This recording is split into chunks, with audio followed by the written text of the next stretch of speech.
Welcome back to The Local Show, a service of Gettys Federal Savings and Loan and Safe Harbor Wills and Trusts. The Local Show, featuring conversations with business owners, employees, and local business leaders about their successes, challenges, and reasons for doing business right here in Central New York. The Local Show, locally produced by Zoe Advertising. Now, here are your hosts, Tom and Steve. We're back into it and back at it again. You have found The Local Show, the last bastion of fun on the radio, right here with Tom and Steve. Is that it, Tom? That's it. Wow. Steve's back from vacation, so you know it's going to be a good time. Yeah, my car radio wasn't working in my truck. Really? When did you find that out? When you were on vacation? I came back and it was like, and it's all lit up and it says the volumes and I got nothing. No kidding. It wasn't muted. I plugged my phone in and it worked fine with, doing the stream. So I don't know. I might have to go over to Installations Unlimited. Go to our friends and just to say, hey, can you guys do something? One of those fancy ones in there. Because the truck's only got 165,000 miles on it. I'm going to keep driving that bad boy. Steve likes to buy things like he still has his first Bic lighter. It's not even, he won't even dispose of it. It's hard to get butane for it. Considering I don't smoke or ever use it, too. Good golly. Go lease something. I mean, you own this beautiful agency that makes bazillions of dollars and, all that. Okay. That's fun stuff. All right. Look, we've got a special guest right now, new to the show. It's Kevin Mathewson.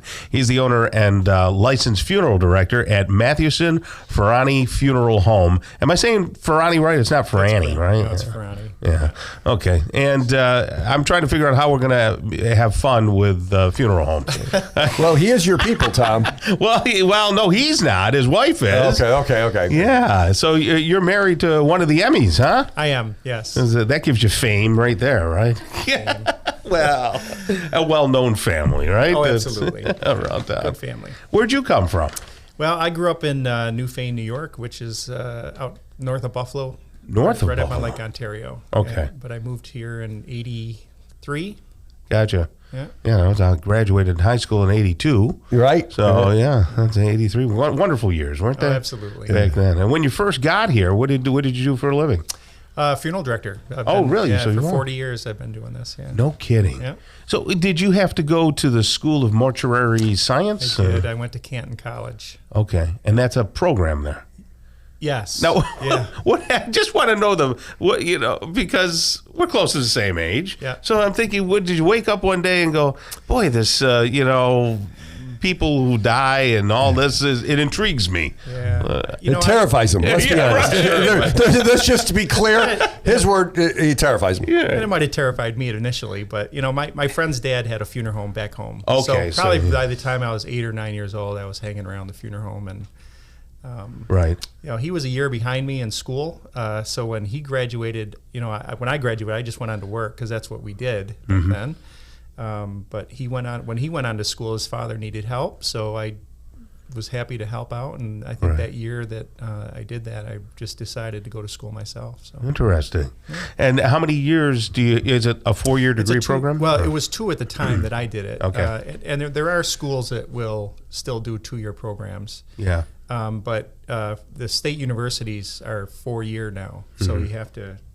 Do you have to have continuing education in that field? Or? They did start that, yeah. Okay. 12 hours every 2 years to Jokes come to mind, Tom, but I'm not going to have. I'm just going to let. There were so many opportunities. I just let them slide by. Well, funny thing is, my father was a musician and a music teacher, but he had said to me back when I was of college age, he said, "You really ought to think about the mortuary sciences." He said, "You'll never be out of work. People are always going to be dying, so you have to kind of be in that business, right?" That's true. I mean, it is recession-proof, I guess you might say. I'll say. But it all depends on you. To make sure that what you do as a funeral director, you're doing a good job for everybody else too. Well, there certainly is a difference between them, and I first, before we get into the benefits of your particular funeral home and everything, what are the benefits of pre-planning?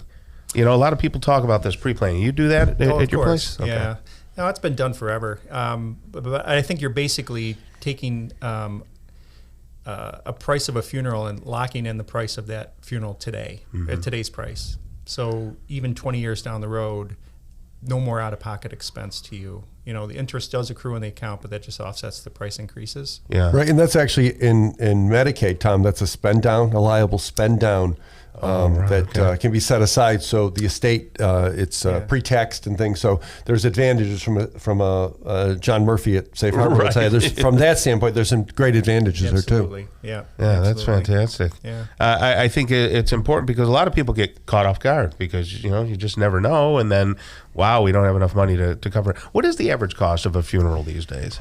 Well, I don't even know. I know what mine is, but I know that there's others out there. And I understand. Everybody's got their own, overhead and things that they have. So they have to charge more for some. But I don't have a lot of overhead, so I just I charge what I charge. People charge more even in our industry. They'll say, "Well, what does it cost to use an agency?" Oh, right. What services? Yeah. What are we going to do?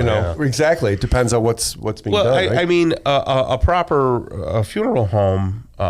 It's so important that day. You got emotions running high. Absolutely. Like every day is an emotional day. That's why pre-planning is so important because it kind of takes. Yeah. You don't get that emotional aspect of it. See, my father did that, and he was a big proponent of pre-planning. So we lost my mother 5 or 6 years ago, and everything was just. I said, Dad, I have a younger sister, and I said, do Lenore and I have to do this, or do we have to do that? And he said, Nope. Everything's set. And I said, really? And it was just a matter of greeting and meeting and saying hello to family, and that was it. Right. Why does one family choose an organization? There's different groups that are in your industry. Why do people choose some over others? Well, that's a good question. I think most people, there's many funeral homes in the area. A lot of them will stay to their local funeral home. Italians stick together. Irish stick together. Heard that. Yeah. I kind of, I'm in East Syracuse, so it's a small little village. Right. There's 2 funeral homes. But whereabouts are you located? Right on Kinney Street. Oh, yeah, I know where that is. Okay. So, I like I said, I've been an RN a funeral director for 40 years, but I left the business after a while after that SCI breakup of a couple funeral homes there, and went to school to be an RN. I was out of the business for almost 10 years, and when I came back, I just, started out. I bought the funeral home in East Syracuse and had to figure out how am I going to draw business to East Syracuse. It's a really small village. Yeah. So I started a, low-cost cremation service and, kind of took off from there. Interesting. It's. I think what makes a good funeral home probably is, connecting with the family, making it a very, welcoming environment, as welcoming as it can be and comforting. Would that be good? Well, what makes you different? What do you think makes it the reason why people go to you? Well, I like to think I'm a good funeral director and a nice guy, but I think a lot of times it's price. I just think really it comes down to that especially for cremation. Right. So you end up being somewhat of a counselor in this space you're in. Is that fair? Absolutely. Yeah. You go a little closer to the mic there. Okay. Yeah, absolutely. So, every family is different. Every person's different. Everybody grieves differently. So I think if it's a time to help them through their time of loss and do whatever you can for them. Yeah. Do you have certain denominations of religions coming to you? Like you get more Catholics or Lutherans or? No, all different types. All different, okay. There's no one main group. Right. And cremation is all the rage, isn't it? I think it is.